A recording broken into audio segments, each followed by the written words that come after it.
ปีเลยแต่ละคนมันมีกินเนี่ยมันมีชี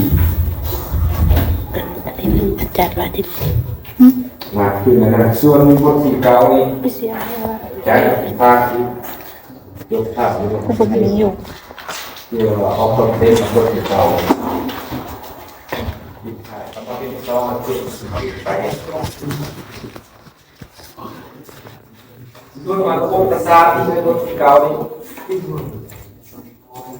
เขาเรียนเรื่องกับระบบประสาทคนเรามีศูนย์กลางประสาทอยู่ที่สมองสมองนี่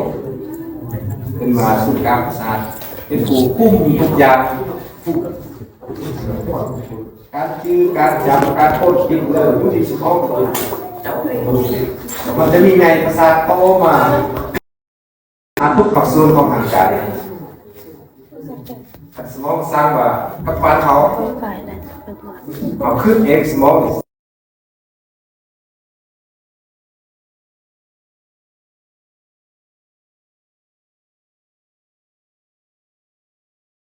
สมองก็ให้ไปเห็นคุมในเม็ดทุกอย่างคนเราจะรีจะสัวพฤติกรรมแสดงออกต่างๆขึ้นกับสมองหมดสิ่งสำคัญเสียแล้วโบกเด้งไหลทุกอย่างเสียเลยเนี่ยคือคนเราว่าคนอุบัติเหตุแกนพูดคาแต่สมองยังดีเดี๋ยวยังเป็นคนไหนเป็นคนดีไหนแต่สมองนี่เขามีคุณภาพเสื่อมเลยแล้วคนเรา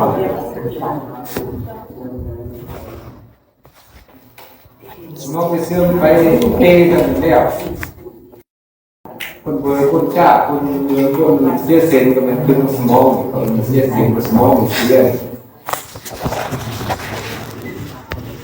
มันคิดเมื่อกินกะทิเยอะดีสมองแกโซ่เยอะเสีย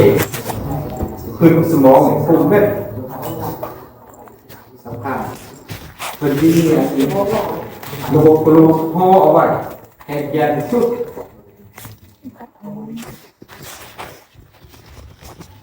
ลูกพ่อว่าลูกช่วงจบยากระทบยาโบราณบุกีทางบุรีเป็นล่าบุกีรถไฟตามเอาเสาไฟตามเอาคลองเทนแบบนั้นไปเลยสมองเป็นรักษาอะไรหมดชุดสำคัญกับมูนี่สำคัญกับมูนี่สมองเสียสนามขึ้นมีความหมายมีเรื่องมีความหมายผู้นำเสนอผู้เป็นคนไหนสำคัญเขาเป็นคนยังรู้ยังน้อยสมองยังกำลังเป็นไงโตสมองเปลี่ยนทางอะไรเนี่ยยามาสลาคือทางใครสอนตายแล้วเอาสมองมาเปลี่ยนแล้วฟื้นอะไรให้เมื่อไหร่ส่วนอื่นเป็นมาหมดเจอบอกมาใครล้างบอกแก้ผ้าบอกใช้เสียมเนี่ยเปลี่ยนจะไหนเนี่ยแต่สมองเนี่ยย่อมมีวิทยาศาสตร์ประเทศเรียกว่าสมาธิเปลี่ยนเอาสมองคนนั่นมาเสื้อคนนี้อะไรเป็นอะไรขันว่ามันขยายตัวเต็มที่หรอกมันเตะสนามของพวกขยายตัวอีกสมองจะมาเปลี่ยนขนาดพวกเด็กคนหนึ่งพวกนี้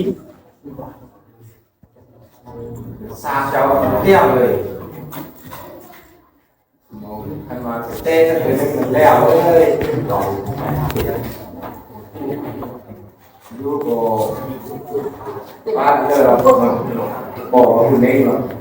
มีความหมายทางเสียงสมอง